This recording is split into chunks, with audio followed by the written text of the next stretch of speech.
Hello and welcome. Today we're joined by Navshid Dariwal, who is the CEO of Iagon, along with Dr. Elad Harrison, his co-founder. My name is Alex Maza. I work on special projects at the Cardano Foundation, and today we're going to find out more about Iagon, their social impact, why they chose Cardano, the technology behind it, and more especially the Agora platform. Navshid, take it away. Hi, nice. Thanks for having us. It's a pleasure to be here and a pleasure to present at the Cardano Summit. Eigen aims to bridge the gap between decentralization and compliance. Eigen has one academia and two enterprise pilots. We have grants from Innovation Norway and incentives from SkatteFUNN. Both organizations are government funded. We were first actually conceptualized in 2013 due to concerns regarding data privacy and protection to patient data. Myself being from the healthcare industry, I realized there were many flaws in how data was stored and how compliance was bypassed. In 2017, we started brainstorming the idea more, and we approached industry experts in their respective fields, including Dr. Elad Harrison, who is with us today. He's a machine learning expert and AI expert. Dr. Rohit Gupta, whose thesis paper in 2015 relates directly to what we're doing today, decentralized compute and AI. Rohit is also a former director of technology for Expedia. We also have Dr. Claudia Lima, who is the former CTO of Huawei in East Asia. These academics and myself make up the co-founding team in Iagon. We currently have 18 staff members, and we're looking to expand to 25 members. As we are a European-based company, privacy and data protection have been the forefront of what we know as GDPR. As we know, there are many blockchain-based applications in relation to decentralized storage and compute. So you might wonder, why Iagon? Why not the other applications, right? As a European company, GDPR has become highly relevant to the core of our platform. This has also led us to develop data compliance in accordance to data compliance worldwide. This means user rights are incorporated in the fabric of our technology. So what does that mean, you ask? This means Iagon is much different, actually, from current decentralized storage and compute applications that are currently on the market. Iagon focuses on compliance, which is very much lacking within the space today. We focus on the ease of use and smart management smart management of resources. So what does that further mean? What does ease of use mean today? Today, let's say if you're looking at it, a lot of blockchain projects put the back end specifically on the foreground. And that doesn't help with adoption, understanding, and also doesn't help with that regular Joe. You have to be a tech to understand how to interact with the platform. And this doesn't further came to adoption, and we want to make it simple and easy to use platform. So how do we work on the GDPR compliance, and how do we tie in the decentralization? So today, what decentralized storage platforms do, they shard the files, which we do as well.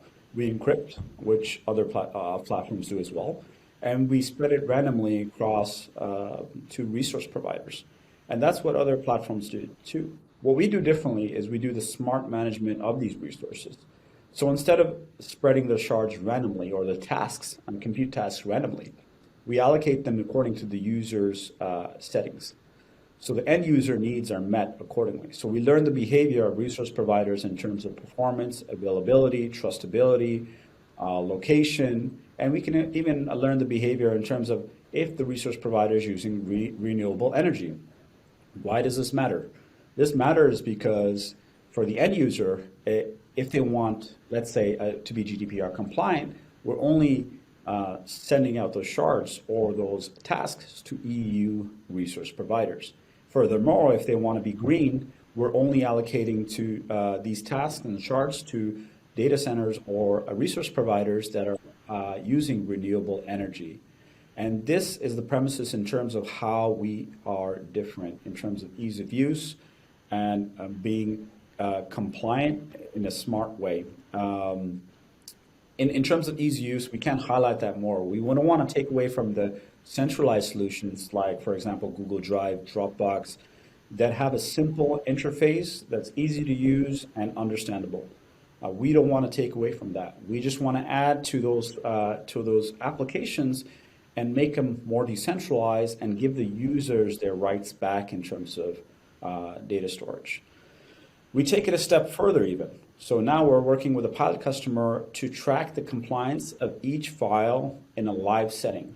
So we are able to understand, or not prevent, but understand the transparency of that specific file. So if, let's say if you're a B2C customer, let's say if you're sharing your health record to an insurance company, you're able to track the rights of that specific file. You can share your passport to an insurance company, and if you can set the settings in terms of, let's say deletion time, let's say no downloads, no sharing to third parties. But if the insurance company does that, you get an alert in your system giving you more transparency on your information and how your data is being handled. That also helps with businesses' internal system to help them be more compliant with regulatory offices. So this is how we're bridging that gap.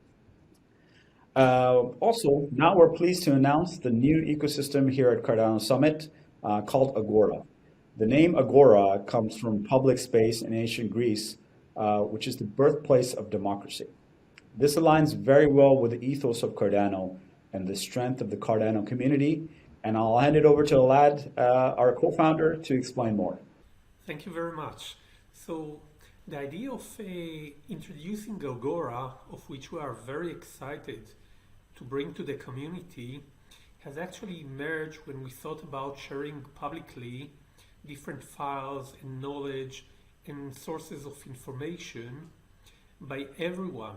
So the Agora actually brings a platform which enables everyone to upload his or her files, to share it with the community, to have it as a sort of a resource for knowledge, for learning, and for discussion. With Agora, we are able to upload the files, we can comment on files, and we can even organize the files as every user of the platform has these rights. So for example, a user can open a new file where land registry can be uploaded in the case of government users, for instance, in order to validate and to assure the rights. In particular, in developing countries where these matters are quite administrative or maybe under some doubt. Another use can be, for instance, the verification of professional skills.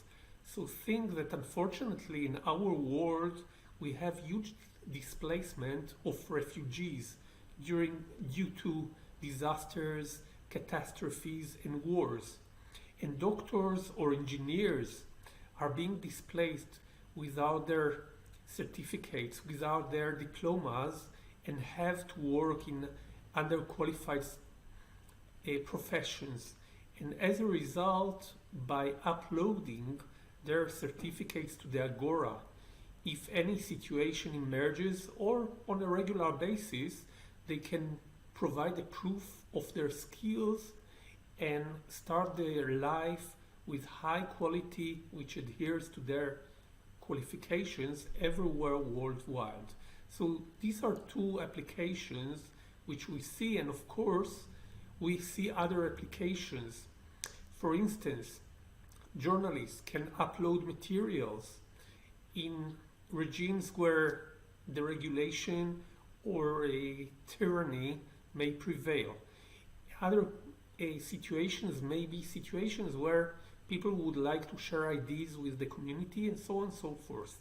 Now, in order to prevent the situation where people upload illegal or questionable materials and contents, the Agora has a mechanism in which members of the community that are certified for that, so they are active and so on and so forth, are able to vet and to vote the legitimacy of contents, whether they are illegal, they may facilitate hatred or any other type of questionable contents as such.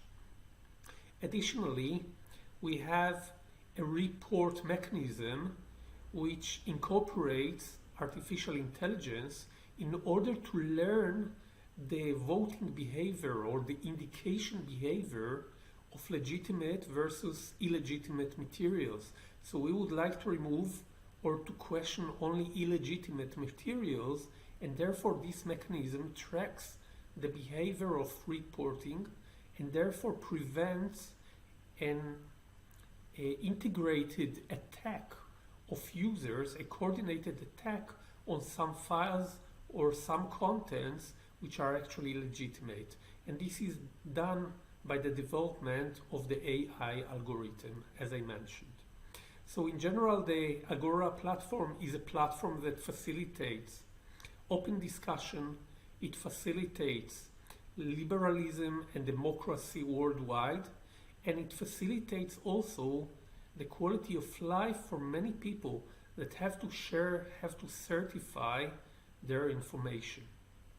Thank you for sharing both these insights. So here's the Agora system in terms of what use case it can provide, specifically with the NFT marketplaces. So what we can do specifically is upload a file and you can mint it as an NFT, and you can have it also as a certified NFT, meaning that we're not pushing KYC, but it's an optional KYC. So if an artist wants the community to know that he's verified and that he or she is verified, they can go through a KYC process and become verified, and everything coming out of that folder would help the community engage that artist in a more unique manner as well, and understand that data that's coming from that specific folder is from that specific artist.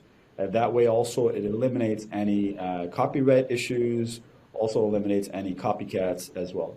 And this is kind of an example that we're going to be showcasing in the NFT marketplace, which is also going to be free to use. So you can mint NFTs.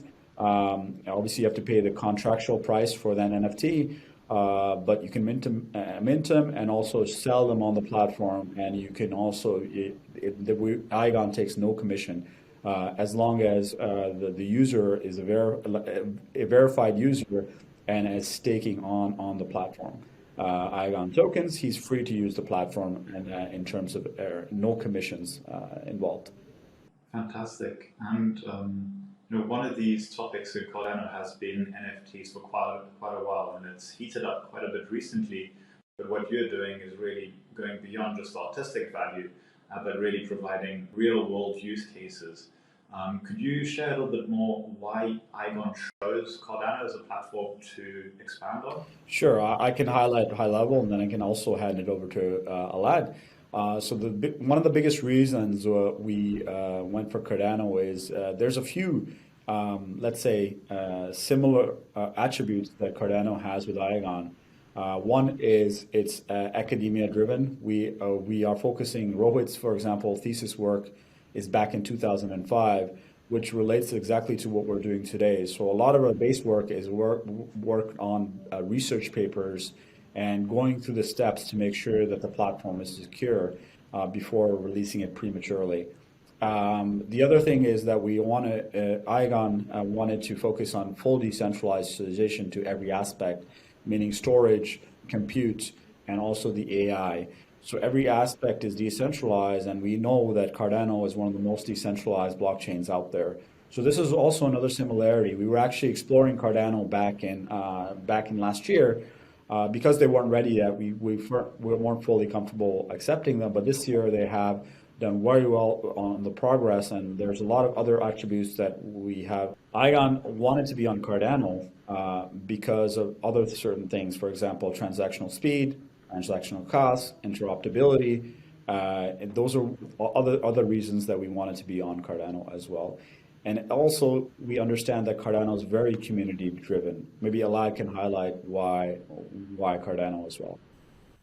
Yes, I would like to add to Navjeet's points the fact that Cardano enables Eigen the scalability that we needed. With Cardano, we felt that we can grow. With Cardano, we felt that actually we are able to develop a stable platform for users, a platform that is not going to be limited by the growth of the number of files, by the complexity of the files or the need to shard them, and by the number of users. So with Cardano, it seems as a platform that can provide us the pipeline that we so much needed in terms of scalability, in terms of interoperability, in terms of accessibility to a large user base. We find the Cardano a platform, but also the community, very innovative, very much involved, and that creates a wonderful user basis that can provide us feedback, new ideas, innovative directions that we would like to involve. And on the top of that, I would like to mention the wonderful collaboration with the Cardano Foundation. We found them amazing in terms of the exchange of knowledge, in terms of, I would say, embracing Eigen as a provider of a cloud storage, decentralized storage, and decentralized use of resources that we actually offer. Thank you for sharing all of that, and welcome to the Cardano family. We're happy to have you.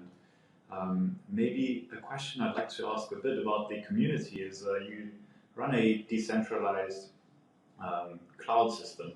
How exactly can community members interact with this?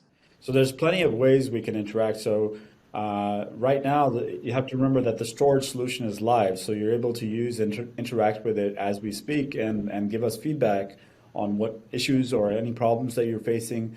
Also, the Agora system is very going to be proactive and community-driven, community-governed. So it's definitely would require a lot of participation from the Cardano community in that aspect. So we will be releasing that information, and we will have a landing page for Agora, and you guys can sign up and understand when that's ready and participate and be one of the early testers.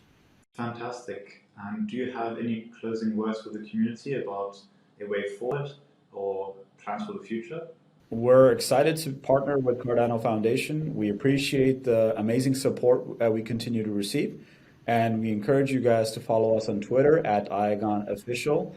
There you'll find a link to our website and the sign up for early access to Agora. Wonderful. Navjit, Elad, thank you so much for sharing your time and insights with us. And yeah, thanks again. Thank you.